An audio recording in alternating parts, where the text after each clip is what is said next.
compañeros, continuando con el programa, invitamos al señor doctor Luis Genaro Alfaro Valverde, quien disertará la ponencia de la tutela cautelar y la eficacia en el sistema jurídico, para lo cual hacemos una breve reseña de su trayectoria profesional. Profesor ordinario del Departamento de Derecho de la Pontificia Universidad Católica del Perú, máster en Derecho Público por la Universidad Complutense de Madrid, España, y doctorando en el programa de doctorado en Derecho, Economía y Empresa de la Universidad de Girona, España.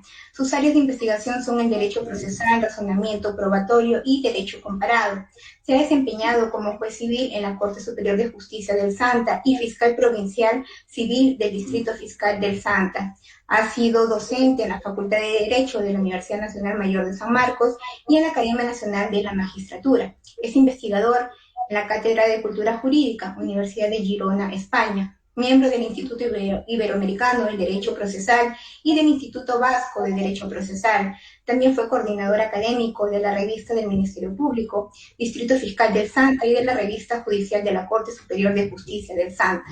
Entre sus publicaciones individuales se cuentan los libros El principio de audiencia, Evolución e influencia en el proceso civil, Proceso europeo de escasa cuantía, Derecho Procesal Civil Europeo. Además, ha participado en obras colectivas como El debido proceso, estudios sobre los medios impugnatorios en el proceso civil, las medidas cautelares en el proceso civil, el rol de las altas cortes y el derecho a la impugnación, derecho material y procesal y la prueba en el proceso. Recibo una cálida bienvenida, señor doctor Luis Genaro Alfaro Valverde. Muchas gracias. Gracias primero por la invitación. Buenas tardes a todos y a todas. Es un gusto estar con ustedes, estar virtualmente con ustedes, y quiero entonces reiterar mi agradecimiento a la Comisión de Capacitación, al doctor Carlos Rodríguez, de la Corte Superior de Justicia de Pontepiedra, Ventanilla. Espero que lo que podamos decir hoy, comentar y reflexionar en torno a la tutela cautelar y la eficacia o la función de efectividad que tiene como orientación este tipo de tutela jurisdiccional, sea de utilidad e interés y le sirva en la práctica judicial, sobre todo, ¿no? Esto es importante. El derecho no se agota solo en el tratamiento normativo, en las disposiciones o reglas de carácter legal, en los textos procesales, sino que también existen una serie de fundamentos y aspectos teóricos que subyacen a ello y que conviene nuevamente siempre revisar, ¿no? A veces damos por sentado algunos conocimientos, y en torno a la tutela jurisdiccional esto también a menudo pasa. Y encontramos pues claramente dentro de esto de lo que se planteaba Hegel como su objeción o objeción hegeliana, que decía pues aquello que damos por conocido es justamente cuando realmente desconocemos. Y en el caso de la tutela cautelar hay muchas cosas que creo que sería muy bueno pensar, reflexionar y ver si cómo anda el formante teórico en torno a la comprensión de esta institución y cómo conecta dentro de la idea de efectividad que debe cumplir la tutela jurisdiccional o el sistema de justicia. ¿Cuál es el rol que cumple la tutela jurisdiccional en la búsqueda de la efectividad, que es la que propone el Estado a través de los magistrados en esta función de administración de justicia? Ese es el propósito principal de esta ponencia. Espero, reitero, ser de su interés lo que podamos decir. Para el desarrollo de esta ponencia he trabajado o he establecido 4 puntos importantes. Primero, una presentación general y quizá un recordar de en qué consiste la tutela jurisdiccional, los diversos tipos de tutela jurisdiccional, o si se quiere, de procesos en materia de justicia no penales, civiles en concreto. Y el segundo punto es hablar un poco de la tutela cautelar, ¿no? ¿Cuál es el fundamento de la tutela? ¿Cuál es el rol que cumple dentro del abanico de mecanismos de tutela jurisdiccional que tiene el Estado a través del derecho procesal? ¿Cuál es ese propósito? Y el tercer aspecto que me parece importante es poner énfasis en esta idea de efectividad. Se comenzará hablando de la tutela jurisdiccional y mencionando sobre todo este carácter o cualidad que siempre se reconoce al punto de hablarse casi como si fuese una misma expresión, tutela jurisdiccional efectiva, y ver en este punto cómo si realmente se cumple el objetivo en este fundamento de cuál es el propósito de la tutela cautelar. Conectar efectividad con tutela cautelar es básico para comprender su función que cumple.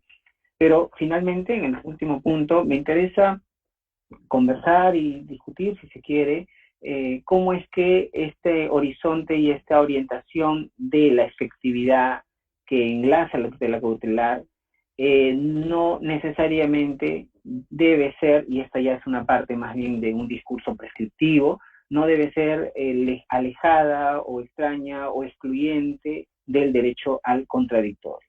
En esta última parte, por tanto, quiero detenerme a trabajar la relación entre efectividad y el derecho al contradictorio. Si la tutela cautelar puede obtener y lograr una idea de una búsqueda de un modelo equilibrado entre estos dos aspectos o valores que interesan al proceso. Efectividad por un lado, pero por otro lado también el respeto al contradictorio. Esto a la luz de que el procedimiento cautelar peruano, sobre todo en materia de procesos no penales, se dan inaudita edad de la par, como todos conocen.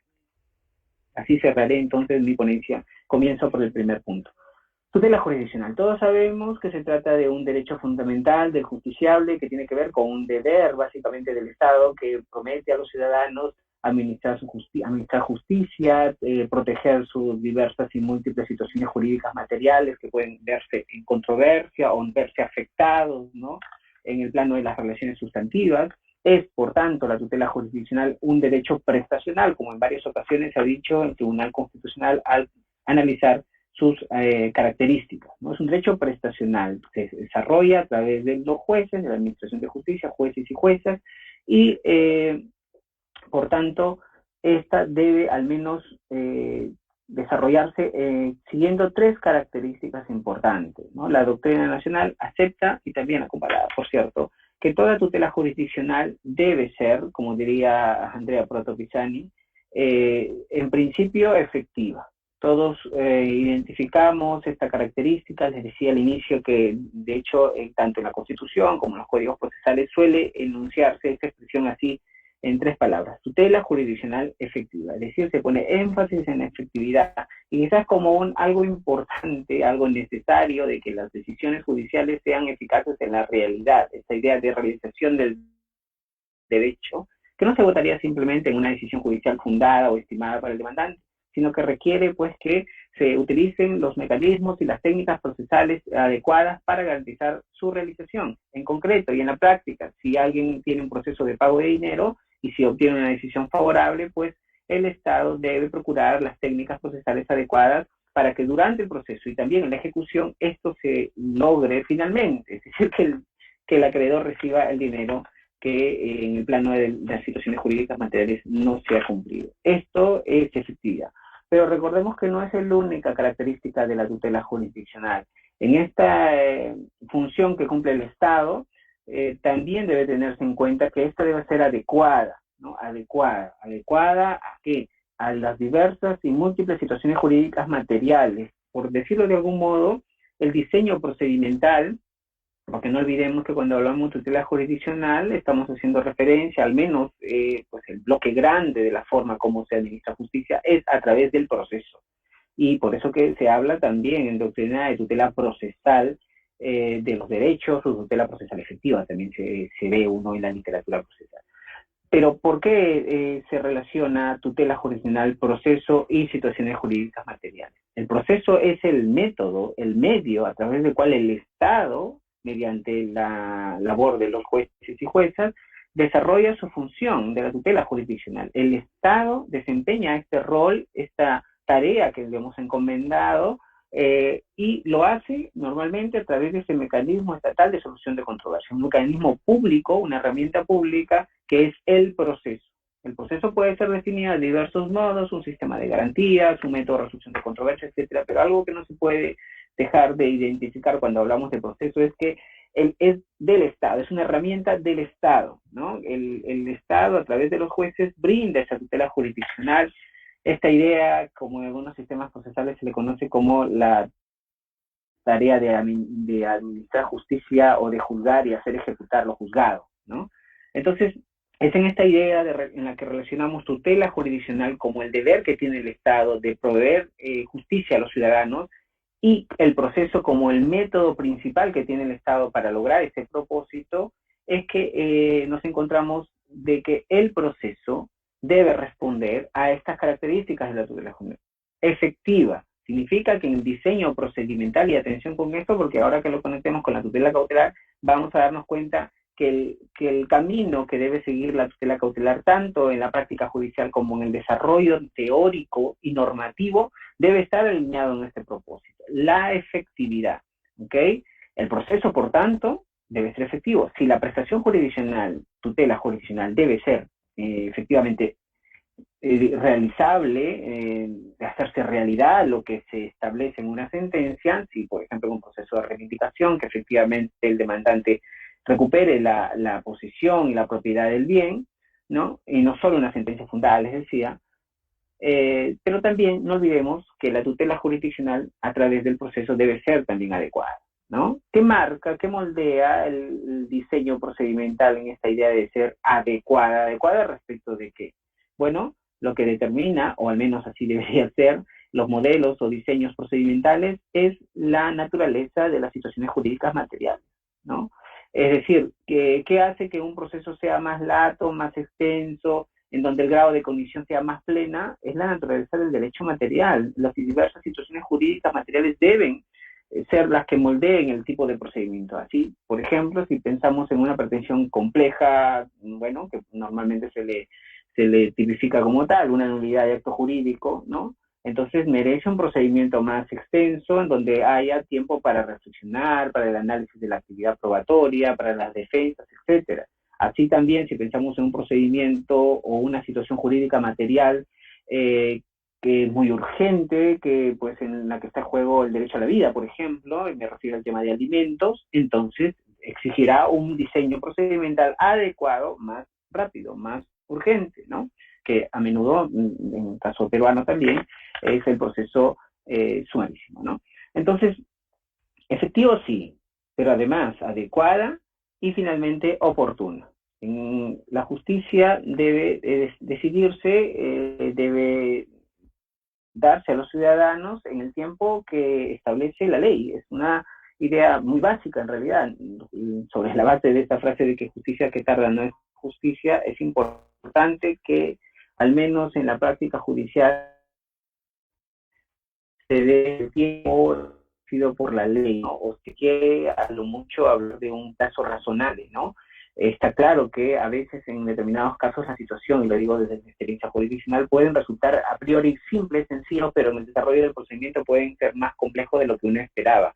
Un proceso objetiva y subjetivamente complejo, esto es, por la cantidad de personas que están ubicados en la posición de demandante, demandado, o por la cantidad de pretensiones que se reúnen en el proceso y también la actividad probatoria que se desarrolle, y esto sin considerar la falta de colaboración o no de los abogados y las partes para determinadas actuaciones que se dan en el desarrollo del proceso, ¿no? Entonces, todo eso puede ser que estemos frente a un proceso que, decía, a priori pueden ser simple, como alimentos o desalojo, pero en el desarrollo del mismo, más de un juez seguramente, estimados y estimadas, me darán razón que puede convertirse en un tema bastante complejo que analizar y que decidir. Entonces, recapitulemos. La tutela jurisdiccional debe ser adecuada, oportuna y, en principio, mencionamos efectiva. ¿Okay? La efectividad es la clave, si se quiere, o el elemento que nos interesa en esta sesión enfatizar. La efectividad. Ahora, la efectividad requiere, es decir, la tutela jurisdiccional para que sea efectiva, requiere que ese instrumento general, este método de solución de controversias o de satisfacción de pretensiones, llamada proceso, deba, por tanto, responder a esta exigencia. Quiero decir que el proceso en su desarrollo procedimental deba también el legislador proveer de una serie de técnicas procesales que permitan lograr este propósito. Y, por tanto, la efectividad no es solo una utopía. El legislador y los jueces están comprometidos, y diría también los abogados, en este logro final de la efectividad. Pero si solo nos detuviésemos en cómo es que a nivel legislativo esta característica de la tutela jurisdiccional, que es la efectividad, puede cumplirse, puede lograrse, entre otros instrumentos, entre otros mecanismos, es la tutela cautelar. Antes de entrar a este segundo punto de lo que la función que cumple la tutela cautelar en este carácter de efectividad que uno encuentra en la tutela jurisdiccional, me gustaría presentar el panorama general de los diversos tipos de tutela jurisdiccional, al menos en materia de justicia no penales y específicamente civil, existen.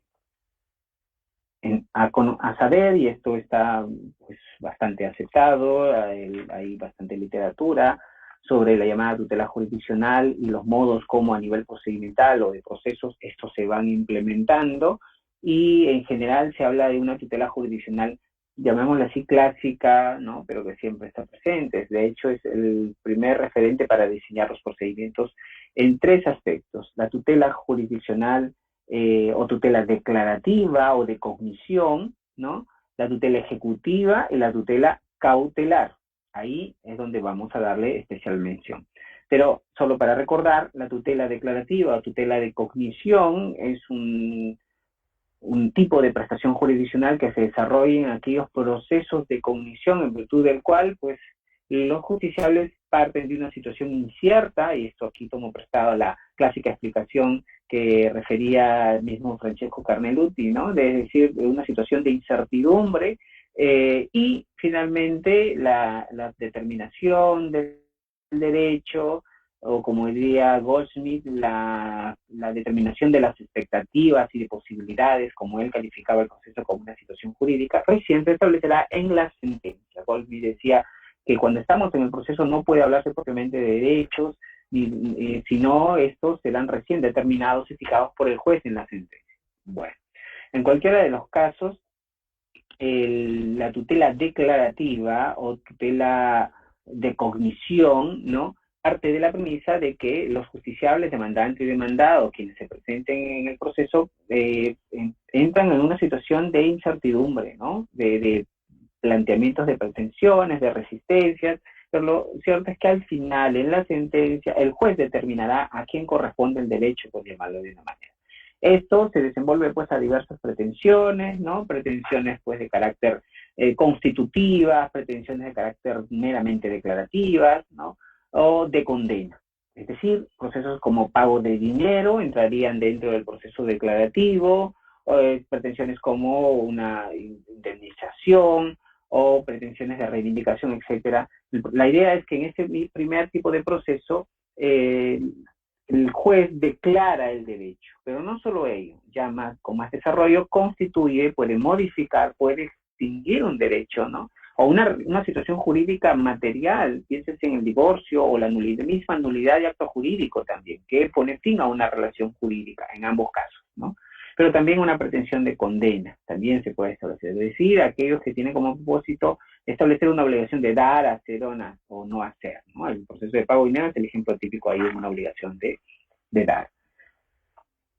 Además, existe la tutela jurisdiccional o tutela de carácter ejecutiva que se desarrolla a través del llamado, en nuestro caso, proceso único de ejecución, que a diferencia de la tutela declarativa, ya parte de una situación cierta, determinada, fijada, una declaración de derecho inicial constituida en un título ejecutivo dentro de esa judicial y extrajudicial.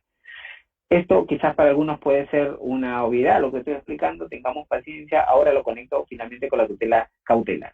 Entonces, en la tutela ejecutiva partimos de una situación cierta y por tanto en adelante todo es ejecución, ¿no? Todo es ejecución. Los diseños que se establecen para el proceso único de ejecución debe pensarse en esta idea de que todo es ejecución y se da en dos fases. Una fase de cognición muy corta, ¿no? Porque existen algunas causales de contradicción, y luego ya es toda la segunda fase, como diría la profesora Eugenia, ¿no?, la fase realizativa satisfactiva, ¿no? Pero la cualidad de este segundo proceso es que básicamente comienza con ejecución desde el inicio, desde el primer mandato ejecutivo. Bueno, en ambos casos, la tutela declarativa y ejecutiva son satisfactivas, ¿ok? Es decir, van a otorgar al ciudadano y al justiciable la realización de su derecho en la decisión final, sea sentencia o auto, para el caso de la tutela ejecutiva. Sin embargo, a la par existe también la llamada tutela declarativa, o cautelar, ¿no?, o asegurativa. Este es un tipo de tutela asegurativa. Es decir, cuando existe el periculum in mora, o cuando existe un riesgo de que, puede ser por el paso del tiempo o de infructuosidad, como diría Piero Calamandrei, entonces el Estado, a través de las leyes procesales, provee una técnica, un método, una herramienta llamada tutela declarativa. Podemos discutir o no si es un tipo de proceso, el legislador peruano ha querido llamarlo así proceso, pero hay aún bastante debate porque, sobre todo en esta idea de que se desarrolla a través de un procedimiento inaudita et altera par, con lo que pone en duda que sería propiamente un proceso. Bueno, eso no lo voy a discutir ahora. El punto es que esta tutela cautelar, que se desarrolla a través de un procedimiento general cautelar y a través de, específicamente de medidas cautelares, tiene como propósito, fíjese con este detalle, de que los dos tipos de procesos o tutelas antes mencionadas, declarativa y ejecutiva, sirvan o de herramienta para asegurar la efectividad. Y aquí viene la conexión con la tutela jurisdiccional efectiva, ¿no? Es decir, en la tutela declarativa piénsase en un proceso de pago de dinero donde puede existir el riesgo que la contraparte pues, pueda transferir sus bienes, etcétera. Entonces hay un riesgo de que eventualmente una decisión estimatoria sea irrealizable, ¿no? Sea infructuosa. Entonces la tutela cautelar provee a los justiciables la posibilidad de asegurar la efectividad de la decisión final, ¿ok? Por eso que el énfasis que hacemos de haber comenzado por hablar de tutela jurisdiccional en su calidad de efectiva con las medidas cautelares. Porque las medidas cautelares son herramientas que están orientadas en la búsqueda de la efectividad de la decisión final, pero con una cualidad de asegurar, ¿no? De cuidar, no de satisfacer inicialmente, ¿no? Salvo, bueno, luego podemos mencionar las propuestas de tutela anticipatorias o técnicas anticipadas, que responden a otra idea también, pero la tutela cautelar, per se, desde la primera obra que mejor sistematizó la información sobre tutela cautelar, que es de Piero Calamandrei, como todos conocemos, los estudios sistemáticos de las providencias cautelares, la idea básica de la función que cumple la tutela cautelar es meramente asegurativa, ¿ok? Y uno se pregunta, ¿asegurativa de qué? De la efectividad de la decisión estimatoria final, ¿sí? Es decir, no es que el justiciable en principio, y al menos como regla, no va a haber satisfecha su pretensión inmediatamente, sino el propósito es asegurar, sea cualquier tipo de medida cautelar, no entran aquí, por cierto, las medidas temporales sobre el fondo, ni la asignación anticipada de elementos, que más bien se aproximan a una técnica más anticipatoria que tutela cautelar propiamente, ¿de acuerdo? Pero los embargos, secuestro, las medidas innovativas, no innovar, en general las medidas cautelares tienen esta vocación de ser meramente asegurativas y con ello no menos, ¿sabes? Es decir, es importante porque ¿qué significa la tutela cautelar? Significa ya afectar, tener una decisión judicial legítima de afectación anticipada de los derechos y bienes de la contraparte. Y si bien es cierto, no hay una satisfacción inmediata, hay una afectación del derecho, porque todos sabemos que resulta ser correcto, legal y constitucional que cuando después de la sentencia, ante el incumplimiento de la sentencia, el Estado puede utilizar todas las medidas coercitivas y de ejecución forzada, ¿no? Fuerza el cumplimiento de la decisión final. Pese a ello, durante el proceso y ante causa, el justiciable, el demandante en particular, puede ya afectar los bienes y derechos de la contraparte. Algo que no es, digamos, tranquilamente aceptable. Quiero decir que debe haber buenas razones para que antes de la sentencia, antes de la decisión final, se afecten los derechos, está bien, provisional, temporal y todo lo demás, pero ya hay una afectación. Hay cierto perjuicio, cierta afectación a los derechos de la contraparte, ¿sí? A veces cuando hablamos de tutela cautelar solo miramos al demandante y a su riesgo que puede existir en un proceso de que la decisión final sea infructuosa y por tanto la efectividad, cierto. Sin embargo, también no debemos olvidar que existe ya a través de la tutela cautelar, cual sea el tipo de medida cautelar, una afectación de los derechos de la contraparte, una afectación adelantada, porque incluso, por ejemplo, las medidas cautelares ante causa que incluso se presentan o se afectan los derechos de contraparte sin ni siquiera tener una demanda de por medio, al menos, ¿no? Entonces, creo que es algo que cuando hablamos de efectividad no podemos excluir los riesgos que puede existir también que la afectación de los bienes de la contraparte. Claro, siempre uno puede decir, bueno, hay contracautela y esta permite asegurar los daños que pueda generar con un tipo de medida cautelar cuando finalmente se obtiene una decisión final desestimatoria, cierto, pero esto es una situación ex post, ¿no? Lo cierto es que se afecta a los bienes también de la contraparte. Hay razones y buenas razones y es legítimo afectar los bienes de la contraparte aun cuando no se tiene una sentencia final. Yo diría que sí, las medidas cautelares tienen ese propósito y logran esa finalidad. Hay quienes cuestionan que las medidas cautelares únicamente por solo asegurar no hay una afectación de los bienes de la contraparte. No, eso no es cierto, hay una afectación, nadie está feliz ni puede disponer con toda libertad de los derechos y bienes que resultan ser afectados de medidas cautelares, ¿no? En cualquiera de los casos siempre hay diversos grados de afectación dependiendo del tipo de medida cautelar, si estamos ante una anotación de la demanda, un embargo, en fin.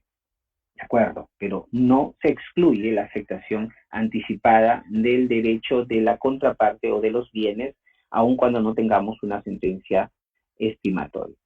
Ahora, en este abanico de procesos declarativo, de cognición, que se desarrolla a través del procedimiento de conocimiento, habilidad sumarísimo, ejecutivo, a través del proceso único de ejecución, la tutela cautelar sirve como un medio para asegurar, es una tutela asegurativa de la tutela declarativa y la tutela ejecutiva en algunos casos, ¿no?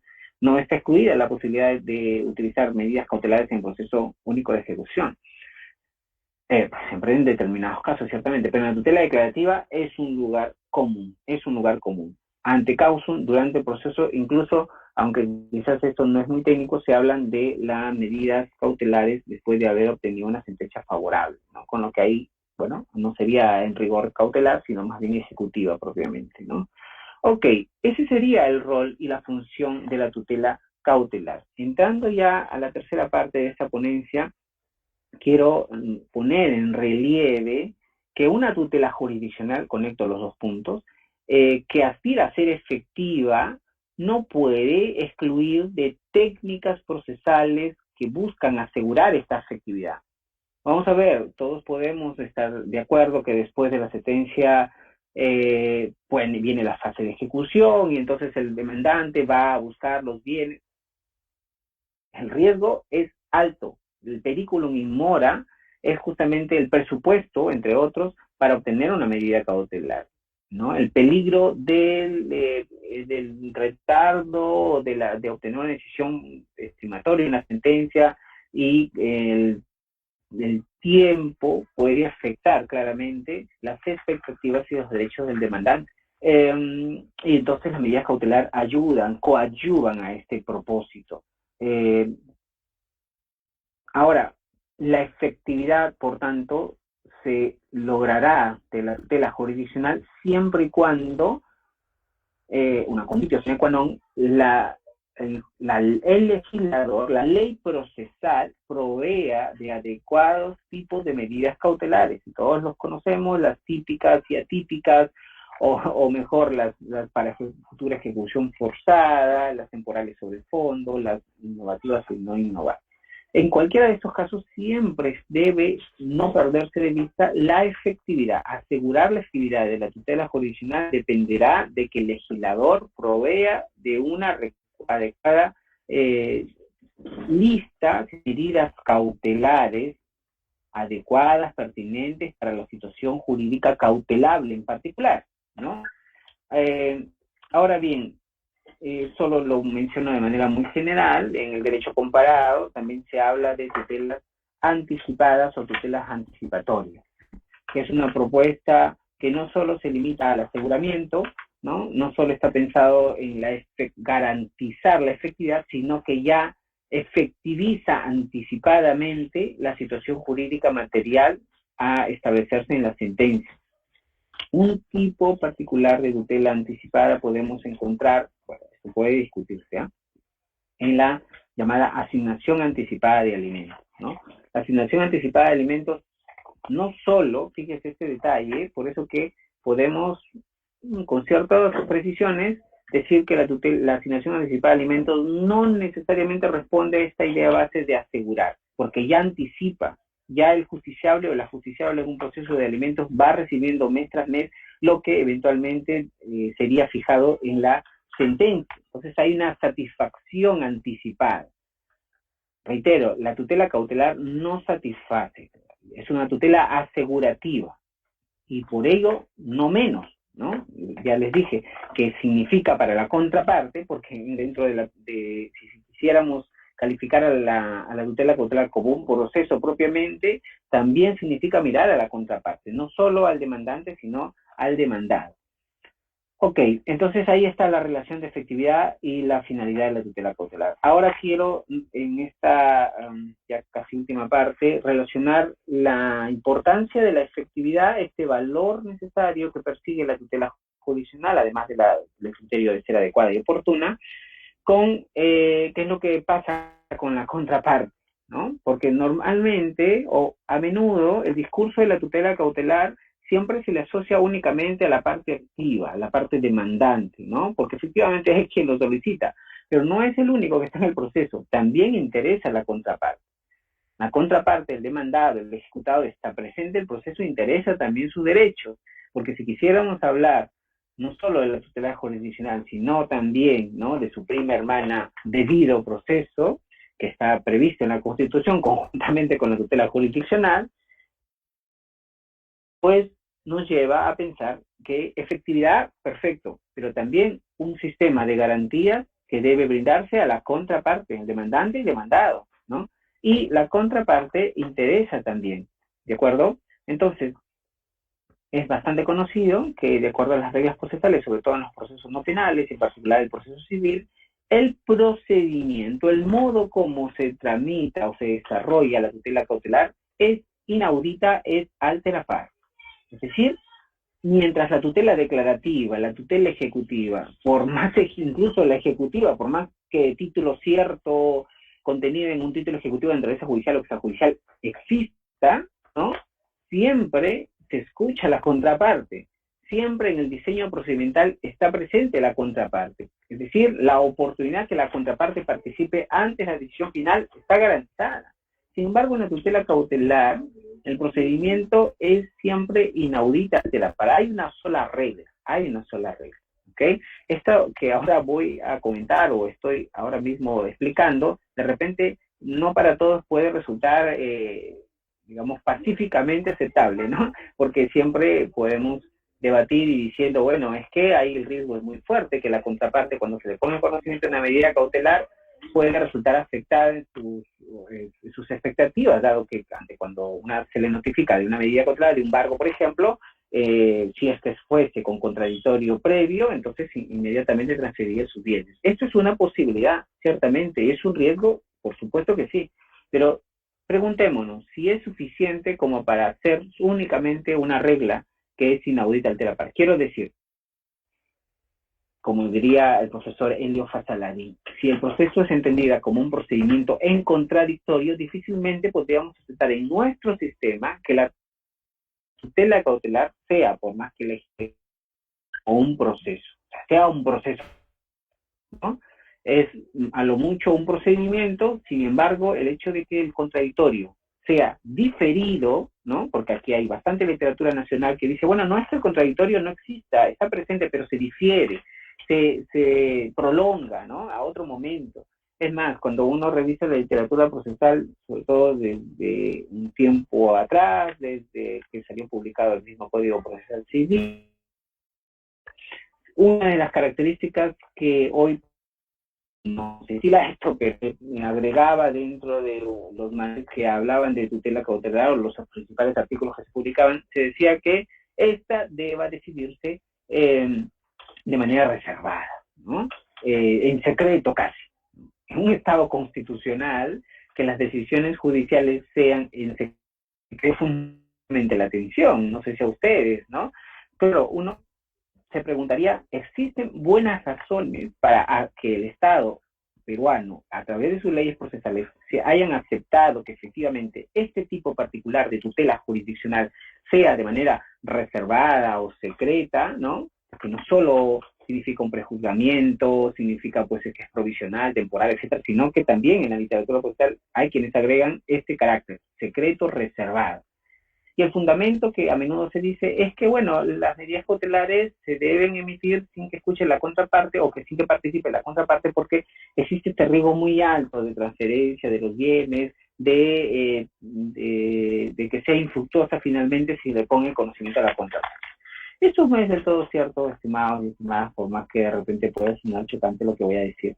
Pero desde el punto de vista, no solo del derecho comparado, en sede nacional tenemos experiencias de que las medidas cautelares se realizan, pienses en los procesos penales, ¿no? En las detenciones preventivas, en estos supuestos, a pesar que de hecho son medidas cautelares personales, se dan audiatur altera par, es decir, escuchando a la contraparte. Y los riesgos claramente existen de fuga, en fin, pero esto no inhibe de que se realicen escuchando a la contraparte. Y es una medida cautelar. Lo mismo sucede en el arbitraje y también en algunos tipos de procesos constitucionales, también que donde está garantizado el contradictorio. En los casos de los procesos no penales y en particular en el proceso civil, sigue estando la regla general inaudita altera par. Por tanto, lo que se pone mayor énfasis es en la efectividad. Pero la efectividad, ojo, ¿de quién? Del demandante. Importa también al demandado el respeto de una serie de garantías, porque no solo, porque cuando ubicamos la tutela jurisdiccional, como lo acabo de presentar inicialmente, pensamos en la efectividad de la tutela jurisdiccional o, mejor, de la situación jurídica material establecida en favor del demandante. Y está bien. Sin embargo, durante el procedimiento, el legislador, pero también los jueces y juezas, debemos ser sensibles al respeto del contradictorio de la contraparte. Y, por supuesto, que el legislador dice inaudita altera par, pero convendría pensar ya de lege ferenda, y esto no es solo una idea, digamos, jalada de los pelos que les propongo, sino tiene un respaldo comparativo claro. Hay experiencias comparadas de una mirada a la ley de enjuiciamiento en materia civil, el del año 2000, ¿no? Que donde existe un procedimiento cautelar, y la regla no es que es inaudita altera par. De hecho, esta es la excepción. La regla es audiatur altera par, escuchando la contraparte. Con todos los riesgos que esto supone, obviamente. Pero si es que uno realmente quisiera obtener una tutela cautelar y, por tanto, asegurar la efectividad de la decisión final, sin escuchar la contraparte, debe haber buenas razones urgentes que realmente hagan que el contradictorio pueda diferirse. Fuera de ello, la regla es el contradictorio previo, ¿ok? Lo mismo pasa si revisan en la Ordenanza Procesal Civil Alemana, el ZPO, pero también en el Código de Procedimiento Civil italiano, también, ¿no? Solo por citar algunos sistemas procesales prestigiosos, pero también en Latinoamérica. En el caso del Código Procesal Civil brasileño, también está el contradictorio. Quiero decir que un modelo, y no es que solo me interese también la contraparte, la idea del respeto a la tutela jurisdiccional no pasa solo por mirar al demandante, a quien puede existir un riesgo de que la decisión final sea infructuosa, ¿ok? Sino también en esta misma orientación, durante el procedimiento cautelar, deba también respetarse y tenerse en cuenta la contraparte, ¿no? Si damos una mirada al anteproyecto del Código Procesal Civil, del nuevo código, que seguramente han visto en las noticias, se ha informado esto, y la versión del mismo proyecto de reforma, nos damos cuenta que esta es la lógica, que se escucha a la contraparte.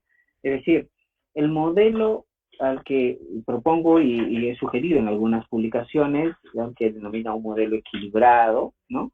Debe pensar en el respeto a la efectividad de la tutela jurisdiccional, que es la función, ¿no?, de la tutela cautelar, pero también puede pensarse en un respeto al derecho al contradictorio. Quiero decir que la necesidad de la efectividad de la decisión final asegurada por las medidas cautelares no significa necesariamente que deba excluirse toda participación de la contraparte, sino hasta después de la ejecución, que es el estado de cosas que tenemos, ¿no? En esta búsqueda de un modelo equilibrado, les decía, puede pensarse, por ejemplo, como han optado los modelos comparados que les decía, en una regla general, escuchar a la parte, contradictorio previo, y una excepción o supuestos muy excepcionales, ¿no?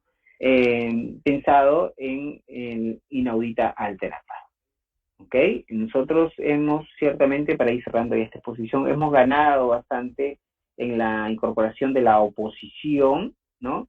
Sin embargo, consideraría que no es suficiente. En los modelos comparados, cuando se habla de posición, esta funciona únicamente justo en los supuestos excepcionales del contradictorio. Es decir, cuando un procedimiento cautelar se realiza sin escuchar a la contraparte, inaudita altera par, ahí es donde funciona como mecanismo de defensa la oposición, ¿no? En nuestro caso tenemos la oposición, bueno, ya cuando está ejecutada, siempre igual se puede entrar antes, como dice la misma reforma, pero no es que sea un mecanismo que funcione en una lógica de regla, audiato de altera par y excepción sin escuchar a la contraparte.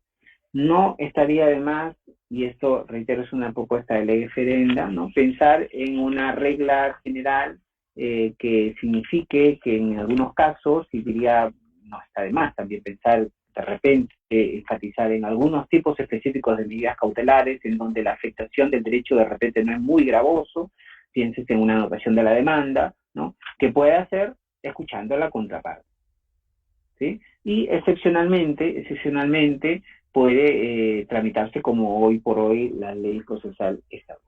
Para cerrar esta ponencia, podría concluir diciendo que si bien la tutela cautelar aspira a cumplir la efectividad que la tutela jurisdiccional busca, ¿no? Que el Estado, a través de la función jurisdiccional que desempeñan los jueces, tiene ese propósito. Sin embargo, esta no debe excluir la posibilidad de respeto al contradictorio de la contraparte que también interesa, ¿no? Que también importa. Muchísimas gracias por su atención. Muy agradecido por su excelentísima ponencia, señor doctor Luis Genaro Alfaro Valverde. Acto seguido, vamos a dar lectura a algunas preguntas formuladas por los asistentes. Pregunta número 1. Bueno, indican, ¿podría ampliar lo expuesto respecto a lo que regula el artículo 615 del Código Procesal Civil? No constituiría una medida cautelar, sino una medida de ejecución, tomando en cuenta que aún faltaría un pronunciamiento en otra instancia en caso de apelación. Sí, yo creo que según el diseño procedimental que tenemos, las medidas cautelares pueden ser ante causum, es decir, antes del inicio del proceso, lo que el legislador llama fuera del proceso. No es una cuestión del lugar, ¿no? Dentro o fuera, ¿no? Porque todo es dentro del proceso, sino más bien es una cuestión de tiempo, ¿no? Antes de la demanda, ante causum, durante, en el desarrollo del procedimiento, y también se legisla de una situación en la que el demandante ha obtenido una decisión favorable, ¿no? Una decisión favorable.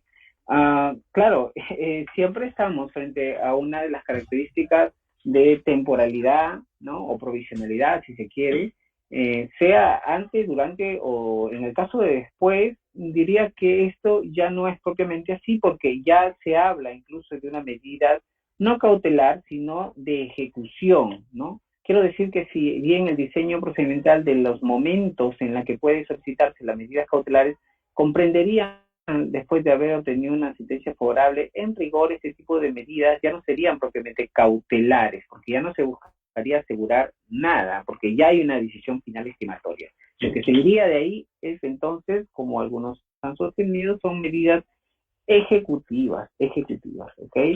Esta existe cuando ya se tiene una decisión favorable. Si es que todavía no hay una decisión firme, ¿sí? Una decisión firme, entonces sí existe riesgo también de variar estas medidas cautelares, porque algo que también no debemos olvidar que la tutela cautelar es instrumental, ¿no?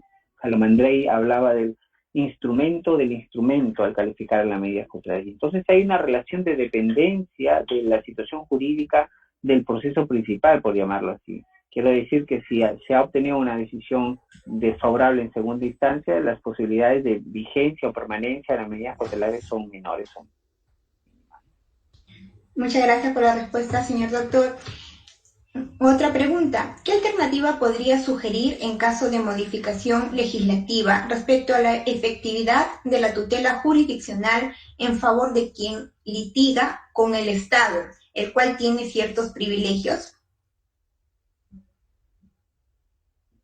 Muy buena pregunta, muchísimas gracias. Sí, es una situación inusual que tenemos en la que el Estado, como demandado, tiene algunos privilegios, ciertamente, no sé si llamarles privilegios, pero tiene cierto tratamiento especial, ¿no? En donde sus bienes son inembargables, etcétera. Um, yo diría que el Tribunal Constitucional en algunas sentencias ya ha dado pie a las posibilidades de afectar los bienes incluso del Estado, ¿no? Distinguiendo en bienes de dominio público y dominios privados y que las primeras podrían ser afectadas mediante medidas cautelares. Yo diría que sea en proceso civil o también en el proceso contencioso administrativo, en donde más se presentan estas situaciones, deben pensarse en medidas cautelares que resulten ser especialmente idóneas, ¿no? Porque al final, sobre todo en los procesos contenciosos administrativos, las ejecuciones suelen ser, pues, bastante indeterminadas, tanto en el cumplimiento progresivo, presupuestal, etcétera, que yo recuerdo como juez que algunos profesores le pagaban el Estado por depósitos de 10 soles o de 20 soles mes tras mes, imagínense. Y en algunas ocasiones, casi mágicamente, encontraba unos depósitos de casi la totalidad de la deuda, ¿no? Yo creo que ahí, en materia de ejecución y cumplimiento, sobre todo en los contenciosos administrativos, debe haber cambios muy serios para lograr el cumplimiento real de las sentencias, ¿no? Sí. Otra pregunta, ¿de qué naturaleza son las medidas cautelares en la ley 30364?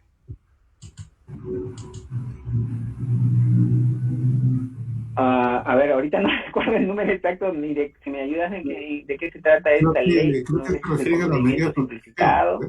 Me da la impresión de que se refiere a las medidas de protección que se dictan en tema Vale, de perfecto. violencia familiar. Gracias.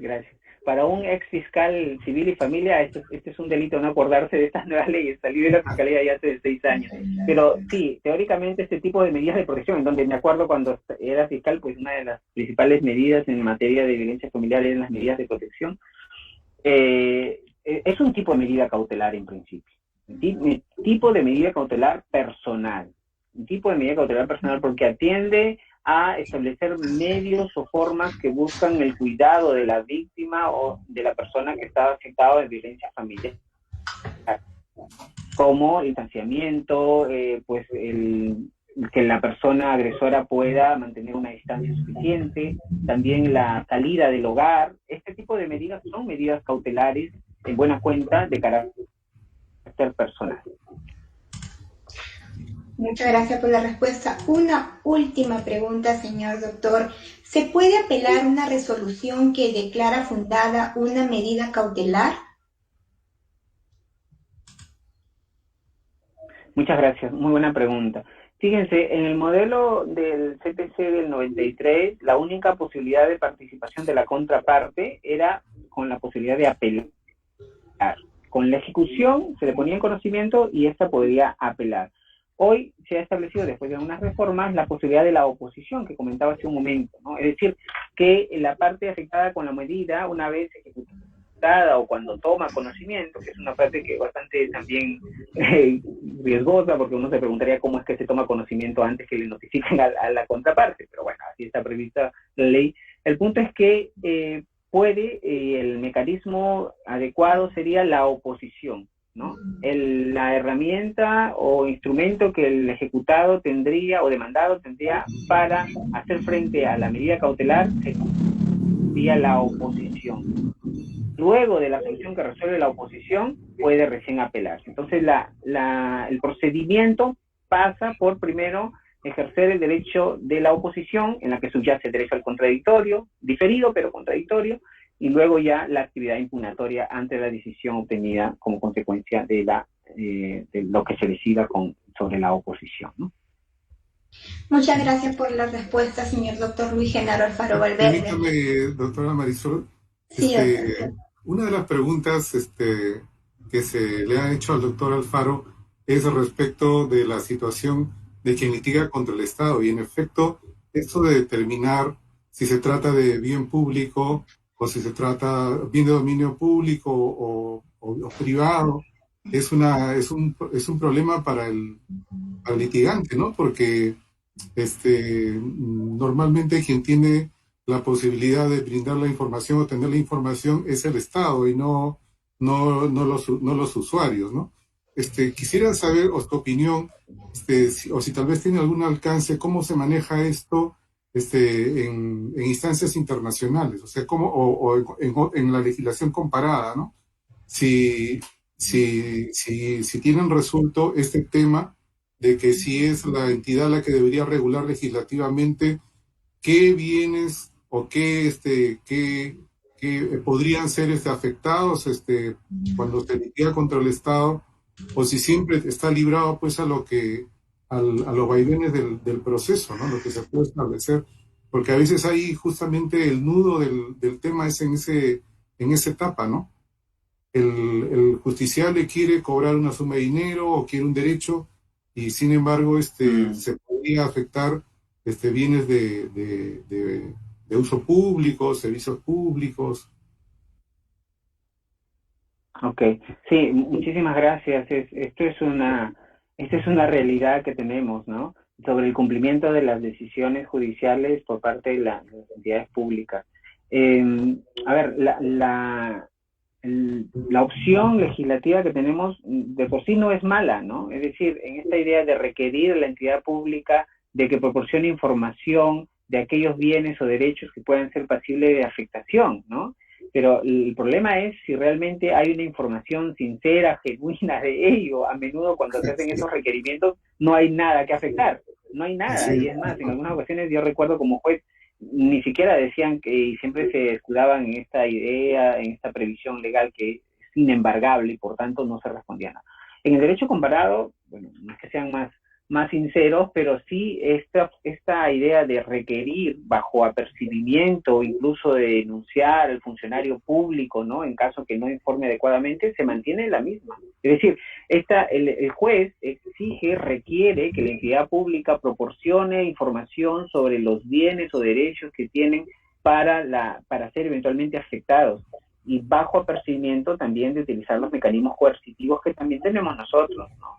Quizás el problema no sé si pasa por una cuestión legal en nuestra realidad, sino más bien por una cuestión ya de problema humano, ¿no? De como funcionario, como servidor, en este caso los funcionarios deberían informar, ¿no? Con todas las precisiones, porque a veces yo recuerdo que habían respuestas de la entidad pública adjuntando informes legales donde decían párrafos sobre la prohibición de afectar los bienes y no respondían absolutamente nada, ¿no?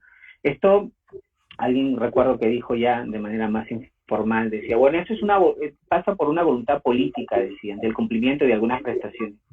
Y es sorprendente esto, porque como decía hace un momento, yo podía dar fe que para algunos profesores, por ejemplo, no sé, hay un bono a que normalmente se inician procesos contenciosos administrativos con este propósito, depositaban hacían depósitos, de 10 soles, 20 soles mes tras mes, imagínense, con montos de 5.000, de 10.000 soles, y no se hacían los depósitos así. Y en otras ocasiones uno aparecía, sobre todo cuando son creencias fuertes, un depósito con todo el monto adeudado íntegramente. Entonces, esto se habla, se comenta, ¿no? Al interior que hay cierta información privilegiada que tienen o ciertas decisiones de las entidades públicas que deciden, en un caso sí y en otros casos no. Esto creo que sí debería, quizás mecanismos coercitivos más fuertes podrían ser de mucha ayuda, ¿no? Aunque en la práctica, otra vez, si tenemos aún las denuncias penales o poner en conocimiento al Ministerio Público, a veces ni eso le amedrenta a algunos funcionarios públicos. Sí, esa es la realidad, pero creo que podemos ir mejorando. Gracias, doctor. Muchas gracias, señor doctor Luis Genaro Alfaro Valverde, por las respuestas. Lo invitamos, por favor, que nos siga acompañando a este magno evento para hacerle también entrega del certificado. Continuando con el programa, invitamos al señor doctor Carlos Tamani Rafael, quien disertará la ponencia del 8º Pleno Casatorio Civil. La disposición de un bien social por un solo cónyuge es un acto jurídico nulo o ineficaz, para lo cual hacemos una breve reseña de su trayectoria profesional. abogado de la Universidad Nacional Mayor de San Marcos, máster en Derecho Privado Patrimonial y doctorando en Derecho Privado por la Universidad de Salamanca, profesor a tiempo completo en la Facultad de Derecho de la Universidad Tecnológica del Perú y profesor a tiempo parcial de la Facultad de Derecho de la Universidad Privada del Norte. Reciba una cálida bienvenida, señor doctor Carlos Tamaño Rafael. Muchas gracias. Primero, saludar a la Corte Superior de Justicia de Puente Piedra por la amable invitación, ¿no? Esto, obviamente, en la persona del doctor Carlos Rodríguez Rosales, ¿no? Agradezco mucho la invitación, la oportunidad para estar aquí comentando un poco acerca de estos interesantes temas, ¿no? No sé si puedo compartir la pantalla. Claro que sí, doctor.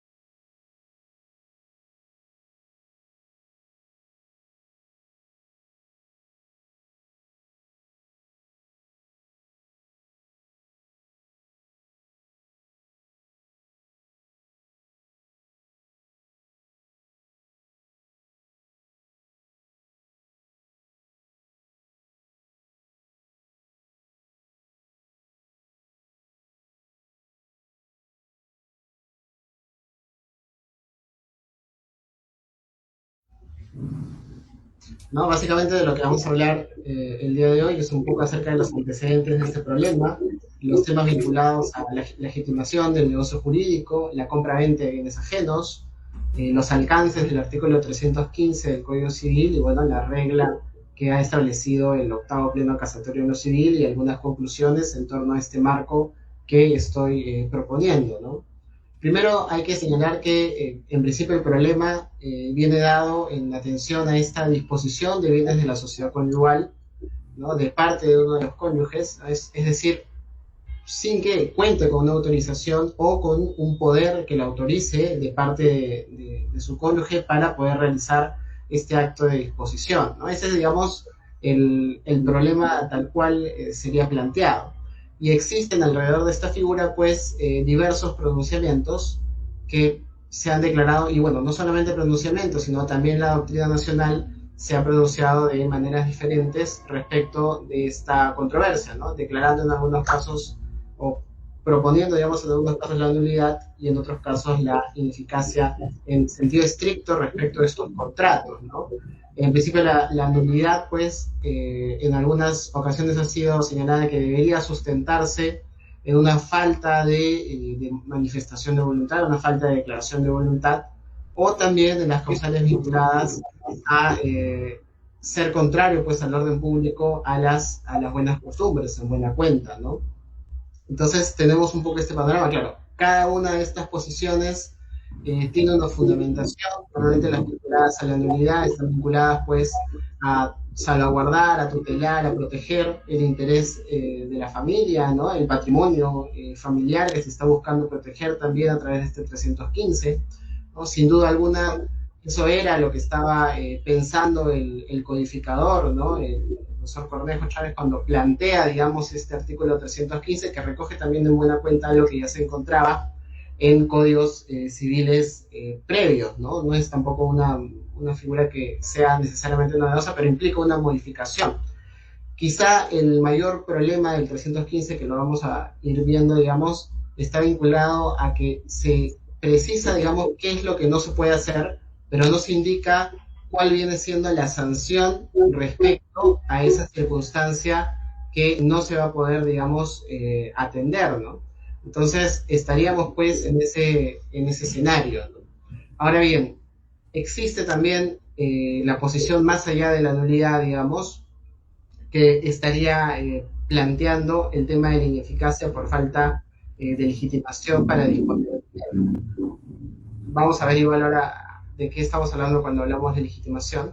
Y bueno, el octavo Pleno Casatorio, en buena cuenta, ha cerrado de manera parcial, digamos, la discusión respecto de cuál de estos mecanismos, digamos, es el indicado para resolver las controversias referidas a esta circunstancia que se presenta, ¿no?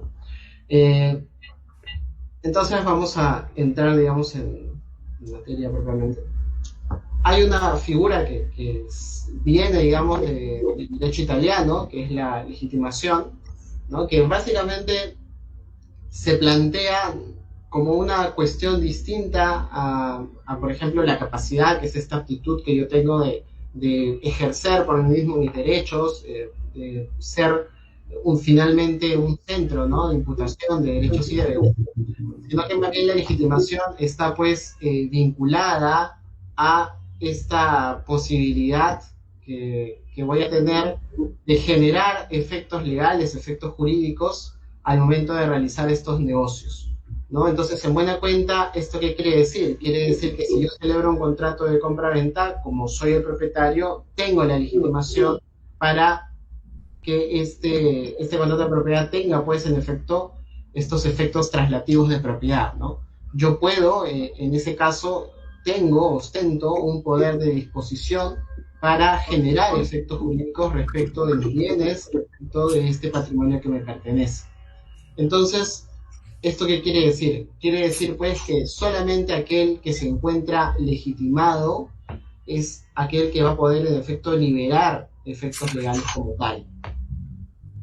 Esto quiere decir que si no tengo legitimación, no puedo celebrar válidamente un contrato, un negocio jurídico en general. No quiere decir eso necesariamente. Quiere decir simplemente que, dependiendo de cómo el ordenamiento jurídico ha decidido castigar esta ausencia de legitimación, se va a ver si es que ese negocio jurídico tiene o no tiene efectos, o cuál es la sanción que se le va a imponer. ¿Sí? Entonces, en principio, la legitimación, al menos en el caso, digamos, del ordenamiento jurídico peruano, no ha sido expresamente señalada como una causal para la nulidad del negocio jurídico. No está estipulado en ningún artículo, digamos, que esta falta de legitimación implica per se una nulidad, ¿no? Ahora, podemos ver, por ejemplo, algunas referencias también dogmáticas que buscan definir esta legitimación, como esa cita de Máximo Blanco, la cita del profesor Rómulo Morales en sede peruana, que en buena cuenta lo que están buscando es delimitar esta legitimación como un elemento adicional para no la validez, sino vinculado a la eficacia de este negocio jurídico. Entonces, cuando surjan las preguntas, surjan las dudas respecto a de qué ocurre si es que un no propietario, un no titular de una situación jurídica subjetiva dispone respecto de esta situación, de este derecho que no le corresponde en realidad, estaríamos en un caso de ausencia de legitimación.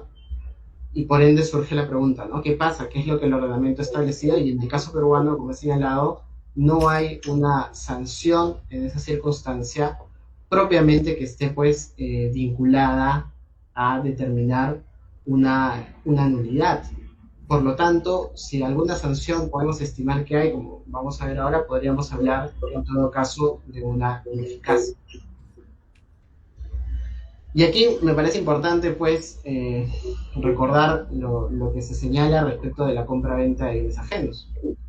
Si revisamos el Código Civil, en la parte vinculada a los contratos, vamos a encontrar que en principio, en sede peruana, sí es posible, pues, contratar, si es posible realizar acuerdos válidamente respecto de bienes ajenos, ¿no? En principio, esa posibilidad no está restringida. Se puede celebrar contratos sobre bienes ajenos, teniendo como objeto un bien ajeno como tal. Y ya aterrizando, digamos, más concretamente en el caso de la compra-venta, nos encontramos con los artículos 1357, bueno, para tal caso 358 y 359 también, que nos plantean escenarios que el código denomina en algún punto vinculado a la compra-venta de bien ajeno. Claro, nos plantea un primer escenario en el cual, pues, ambos, tanto el comprador como el vendedor, conocen de la ajenidad del bien, ¿no? Ambos están realizando este contrato, este acuerdo, a sabiendas de que lo están celebrando respecto de un bien que no le pertenece al comprador, ¿no? Entonces, el código en principio no sanciona esa compraventa con nulidad, no lo dice, ¿no? Dice, oye, no, este es un contrato que en principio es válido que estas dos personas contraten respecto de este bien ajeno, es válido, pero de acuerdo a lo que dice el Código Civil en este 1357, el efecto que voy a establecer no es el mismo de la compraventa, sino que lo que voy a realizar, lo que voy a decir es que, bueno, si se celebra un contrato de este tipo, en realidad no es un contrato de compraventa, no va a tener el efecto transmitivo de propiedad, sino que nos vamos a encontrar más bien frente a la promesa del hecho de un tercero. Entonces dicen, llámenlo ustedes compraventa, ¿no?, en ese escenario, pero como ambos saben, digamos que son no propietarios, ¿no? Que el vendedor es un no propietario. Lo que vamos a decir es que en realidad el vendedor, porque no es el propietario, no tiene legitimación, no puede pues entonces obligarse a transferir la propiedad. Lo que va a hacerse es que él en realidad se está comprometiendo a que el verdadero propietario le transfiera el bien. ¿Sí? Eso es lo que está en ese código. Entonces, en principio, de ese articulado podemos sacar una conclusión que está vinculada a que, en efecto, no hay una sanción de nulidad para ese tipo de contratos. Luego, nos enfrentamos, digamos, a la verdadera compra de venta de bien ajeno en los términos del código, que es este supuesto en el cual el comprador desconoce que el vendedor no es propietario. Sí, estamos en ese escenario, es decir, el comprador puede sufrir, digamos, algún caso que pudiera acarrear nulidad, pero vinculado quizá al inicio de la voluntad, pero en principio estamos en el escenario de que el comprador desconoce que aquella persona que le está vendiendo es un no propietario. Estaríamos en ese escenario tal cual en una compra-venta de bien ajeno.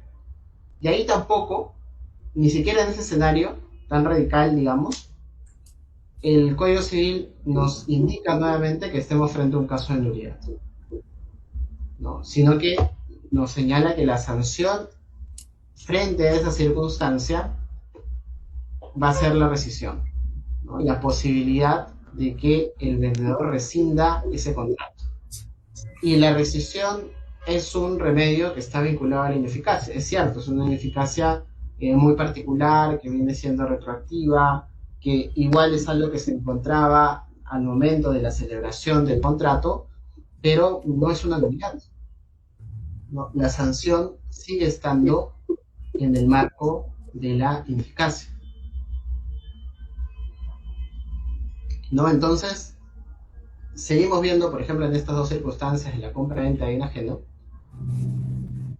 que en uno y otro escenario que nos plantea el Código Civil, no nos plantea nunca la sanción grave, digamos, de la nulidad, de la invalidez, sino que nos plantea solamente la sanción. Dice, mira, ¿se puede contratar? Sí, se puede contratar. Tú puedes contratar sobre bienes ajenos perfectamente. Porque además hay muchas formas en las que esto se podría subsanar. En el primer caso, convertido, digamos, en esta promesa del hecho de un tercero, que para una cuenta sería como haber contratado a alguien para que te consiga esa casa en particular. Igual, si esta persona llega a adquirir, o sea, el vendedor, entre comillas, en la promesa de venta de bien ajeno, llega a adquirir la propiedad del bien, entonces automáticamente se convierte, sí, en un contrato de compraventa como tal. Y en el segundo caso lo mismo. En el segundo caso pasa lo mismo. De todas formas, si ese vendedor no es propietario, digamos, adquiere la propiedad, igual se convierte en un contrato de compraventa como tal. Eso no podría ocurrir ciertamente si es que nos encontráramos en un escenario vinculado a la nulidad, ¿no? Entonces, da la impresión, digamos, hasta este punto, que la intención del legislador, al menos en lo que respecta a los temas vinculados a la legitimación, porque sin duda alguna aquí estamos hablando de legitimación, que el código no señala esto con esa palabra expresa, pero este distingue que hace entre el propietario y el no propietario, aquel que está legitimado o no para transferir el bien, es una referencia clarísima, desde mi perspectiva, ya está a la legitimación. Entonces, en ese escenario, en principio, podemos señalar que si el código, digamos, está tomando o dando cuenta, el Código Civil peruano está dando cuenta de esta facultad, de esta legitimación, esta característica peculiar que necesitan, digamos, los negocios jurídicos para poder liberar efectos. Y adicionalmente está señalando que si falta esta legitimación, no va a haber una nulidad necesariamente, ¿no? Claro, puede haber nulidad por otras cosas, sí, como digo, ¿no? Puede haber casos vinculados al error, al dolo, a otras circunstancias, pero en principio por la calidad misma de no ser propietario, no estaríamos en un escenario de nulidad como tal, ¿no? Estaríamos en un escenario de la ineficacia, si es que tomamos en cuenta estas circunstancias. Inclusive va a haber la posibilidad, ¿no? En algunos escenarios también bien restringidos, que por ejemplo en la transferencia de propiedad mueble se dé una adquisición de propiedad de un no propietario inclusive, ¿no? Entonces es posible contratar respecto de bienes ajenos. Esa posibilidad no está negada. Más allá de que pueda haber otras consecuencias a nivel, digamos, de otros ámbitos del derecho, en principio, de acuerdo a lo que dice el código, no nos encontramos en un escenario de nulidad, ¿no? Sino que más bien nos encontramos en un escenario vinculado a la ineficacia. Ahora bien, ¿qué nos dice el 315 con esto? El 315 nos dice que en su primer párrafo, digamos, ¿no?, que para disponer de los bienes sociales o gravarlos, se requiere la intervención pues del marido de la mujer. Empero, cualquiera de ellos puede ejercitar tal facultad si tiene poder especial del otro. Dos oraciones que han generado, digamos, mucha complicación, que siguen generando mucha discusión, mucha controversia, pero que en buena cuenta están haciendo primero una afirmación, que es que no puede existir una disposición